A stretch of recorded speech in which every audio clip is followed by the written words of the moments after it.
Menga juda ham ko'p oxirgi paytlar bolalar пересылка qilyapti. Men bu yosh qizlar, bolalar mashina olayotganda 19-18 yoshida va akkauntiga kirib analiz qilib chiqsam, rostdan to'g'ri yo'ldan 90% o'sha pulni topmagan. 90% e'tibor beringlar, 90%.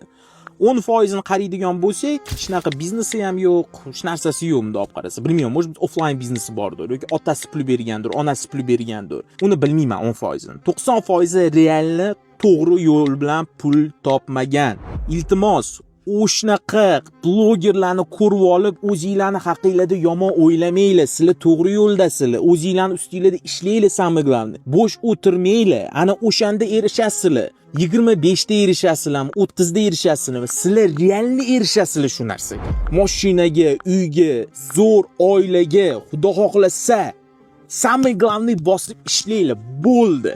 Lekin bu yosh Instagramlarda ko'rib, mana yoshlar ovyapti-ku degan narsaga xayolinglar bormasin. Realni bormasin. Yoki ko'rdinglarmi, Instagramga kirib ko'rib chiqinglar, kim ekan u, qayerdan pul topyapti. Mana bo'sh vaqtinglar bor ekan, Instagramda o'tirib shunaqa chala blogerlarni ko'rib, o'zingizlarni depressiyaga kirgizdirib qo'yadigan vaqtinglar bor ekan. Пожалуйста, ko'rib chiqinglar. Lekin o'zingizlarni ustingizda ishlab erishsanglar, ancha erishganinglar shirin bo'ladi. Nejlichim qimorga, har xil tupoy reklamalar qilishdan ko'ra, miyanglarni yig'ib olinglar, charchamaysizlar.